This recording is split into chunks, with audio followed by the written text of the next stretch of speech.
गया है, एक दूसरा राज भी आ गया, राज भर राज। राम राज्य वाली हेडलाइन की स्याही अभी सूखी नहीं।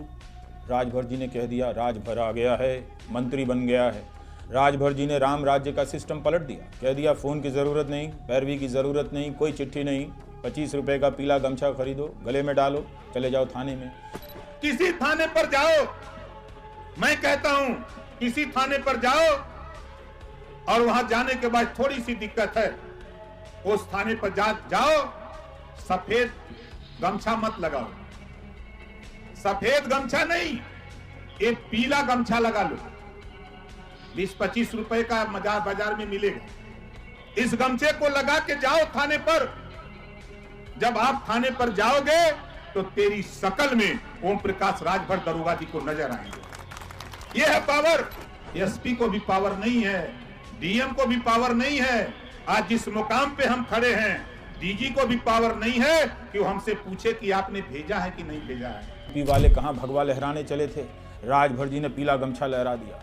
आपके पास भी एक पीला गमछा होना चाहिए। नोट कीजिए, साइकिल है तो हैंडल में बांधिए, कार है तो स्टीयरिंग में, और हवाई जहाज में बैठे हैं तो सीट बेल्ट की जगह पीला गमछा बांध लीजिए। मंत्री जी ने समझा दिया है, यह गमछा नहीं, पावर है, पावर, सारा पावर मंत्री जी के पास, मंत्री जी का पावर पीला गमछा के पास। योगी जी ने कौन सा राम राज्य बनाया कि थाने पर जाने के लिए पीले रंग का गमछा चाहिए।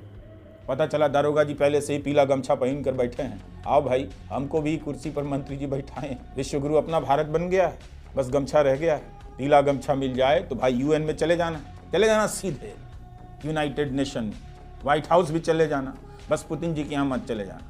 पीला गमछा देखकर बाइडेन तो फाइटन भूल जाएंगे, ट्रम्प तो पीला गमछा देखकर टमटमाते हुए टमटम हो जाएंगे। पैरे रखना अपना पीला गमछा, चमकाए रखना अमेरिका में भी। राजभर जी का गमछा अब दुनिया पर राज करेगा, बूम बाम बूम करेगा। राजभर जी ने वोटर को पीला गमछा दिया और अपने बेटे को लोकसभा का टिकट दे दिया। परिवारवाद बीजेपी में डायरेक्ट नहीं, इनडायरेक्ट है। प्रधानमंत्री का परिवारवाद भी लगता है पीला गमछा पहनकर उनकी पार्टी में आ गया है। ये फकीरी है। पीला गमछा देखते ही परिवार भूल जाते हैं, केवल बिहार जाते हैं, हरा गमछा देखते ही परिवार नजर आने लगता है। राजभर पर फुल स्टॉप नहीं है, अभी तो एक और विधायक हैं, जीना जी, जिन्होंने आईएएस अफसरों का जीना मुहाल कर दिया है। लगता है अफसर घबरा गए हैं, चारों तरफ जीना ही जीना उन्हें नजर आ रहे हैं। उत्तराखंड में आईएएस अफसरों ने पत्र लिख दिया है। लिखा ठीक किया, लिफाफे में डालकर गुप्त रखना था, भाइयों ने सार्वजनिक कर दिया। लिखा है कि बीजेपी के विधायक हैं महेश जीना। अब उनकी ख्वाहिश ग्लोबल लेवल की नहीं थी, बस इतना सा ख्वाब था, टेंडर जो निकला था परिजन को मिल जाता, नहीं मिला तो अफसरों को बोल दिए, अफसरों ने पत्र लिख दिया। बताइए, यह सब हो रहा है उत्तराखंड में।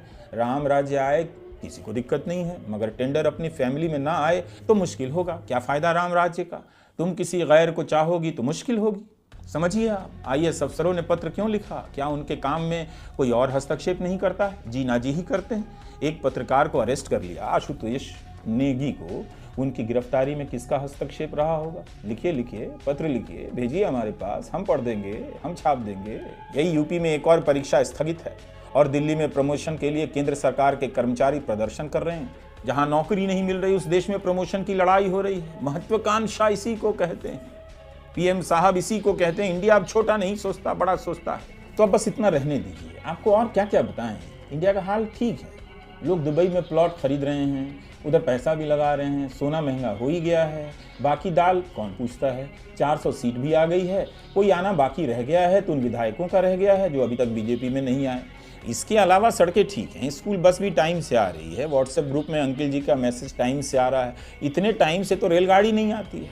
और आपको क्या चाहिए इंडिया में? रवीश कुमार ऑफिशियल देखा कीजिए। आपके आइडियाज हैं, बोलते रहिए। सच दिखाना आपको कोर्ट कचहरी के चक्कर लगवा सकता है।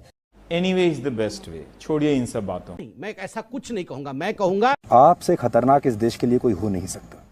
हाँ ठीक है, तो ये तो मोदी जी की यही खासियत है।